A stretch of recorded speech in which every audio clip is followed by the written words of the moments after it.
ముని, ఓ ముల్లారా, పూర్వం ఒకప్పుడు నారదుడు శ్రీ మహావిష్ణువును చూచడానికి వచ్చి ఇదే విధంగా ఆ శ్రీహరి ఆనందించినటువంటి విషయాన్ని మీకు ఇప్పుడు చెప్తున్నాను, శ్రద్ధగా వినండి అని చెప్పారట. పూర్వం ఒకప్పుడు నారద మహాముని సకల లోకాలన్నీ తిరుగుతూ సాక్షాత్తు ఆ విష్ణు లోకానికి వెళ్ళాడు. అలా నారద మహాముని భూలోకానికి కూడా వచ్చి చూశాడట. అయితే ఈ భూలోకం లోపల మనుషులు పడుతున్నటువంటి కష్టాలను చూసి వీరికి ఈ కష్టములు ఏ విధంగా తొలగిపోతాయి అని ఆలోచించుతూ ఎక్కడికి వెళ్ళాడట అంటే ఆ విష్ణుమూర్తి దగ్గరికి వెళ్ళాడట. అలా ఆ విష్ణుమూర్తి దగ్గరికి వెళ్ళే వరకల్లా ఆ నారద మహాముని ఆ విష్ణుమూర్తిని చూసే వరకల్లా ఆ విష్ణుమూర్తి శంఖ చక్ర గదా హస్తాలు కలిగిన వాడే, ఆ చతుర్భుజము తెల్లని శరీర ఛాయ కలవాడగు, శంఖము చక్రము గద పద్మము అలంకారములతో కూడి ఉన్నవాడి ఆ శ్రీహరిని చూసి ప్రార్థిస్తున్నాడట.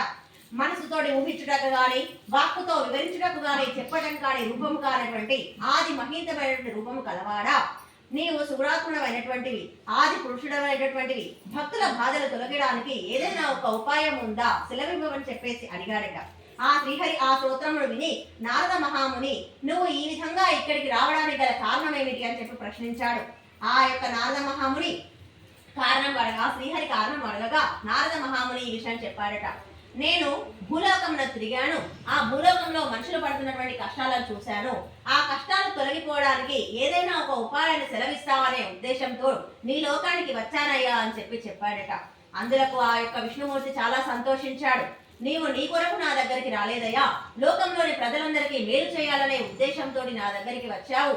మరి ఆ ప్రజల యొక్క కోరికలను తీర్చడానికి ఒక వ్రతం ఉంది, ఆ వ్రతం ఏమిటో నేను సెలవిస్తానని చెప్పేసి ఆ శ్రీహరి వ్రత విధానమని నారద మహాముని చెప్పాడట.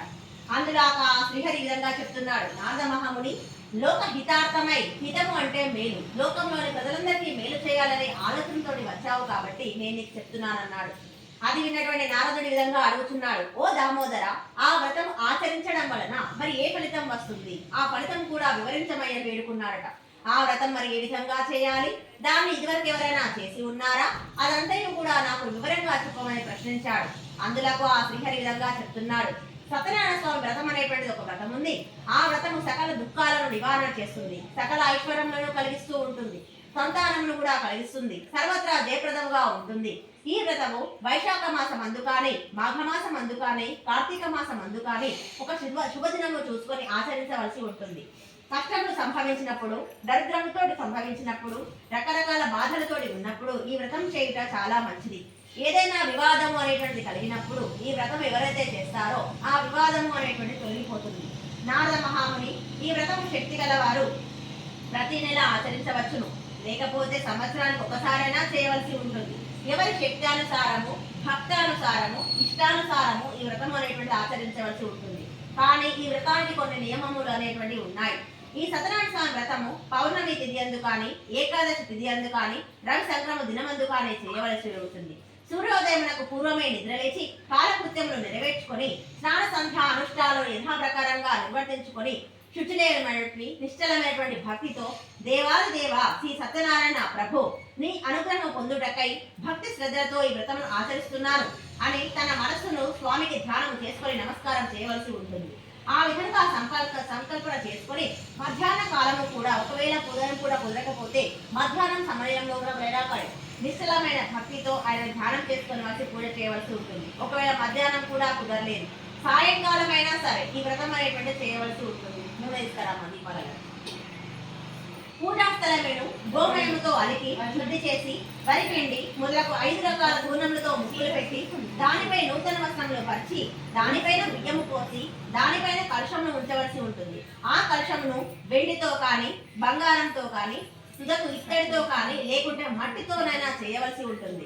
లోభత్వము అంటే పిసినారితనం అనేటువంటి చెయ్యకూడదు. ఈ కలశం మీద మరలా కొత్త వస్త్రములు పంచవలసి ఉంటుంది. నూతన వస్త్రముల మీద సత్యనారాయణ స్వామి ప్రతిమను ఉంచవలసి ఉంటుంది. ఆ ప్రతిమ ఒక కలశం బంగారంతోనైనా, లేకుంటే అర్ధ కలశం బంగారంతోనైనా, లేదు పావు కలశం బంగారంతోనైనా పంచామృతాలతో అభిషేకం గావించి మండపంలో ఉంచవలసి ఉంటుంది. ముందుగా విఘ్నేశ్వరుని పూజ చేయవలసి ఉంటుంది. ఆ తర్వాత లక్ష్మీదేవిని, విష్ణుమూర్తిని, పరమేశ్వరుని, పార్వతిని, సూర్యుడు మొదలగు నవగ్రహములను, ఇంద్రాది అష్ట దిక్పాలకుల ఆదేవత ప్రత్యర్థ దేవతలు సహా పూజ చేయవలసి ఉంటుంది. విఘ్నేశ్వరుడు మొదలగు 5 దేవతలకు కలశములకు ఉత్తరంలో మంత్రముతో ఉదక సమాప్తిగా ఉంచి పూజ చేయవలసి ఉంటుంది.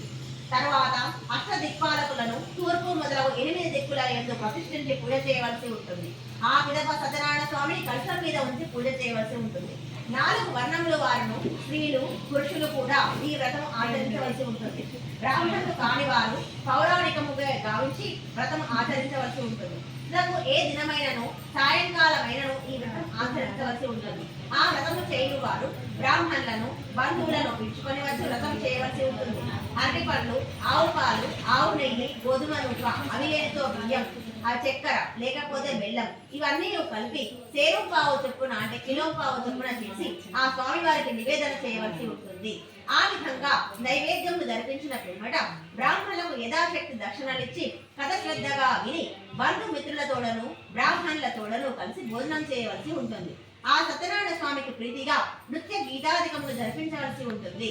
ఇది భూలోకమున కలియుగములందు ఇష్ట కామ్యార్థములందు మిక్కిలి సులభమైనటువంటి మార్గం.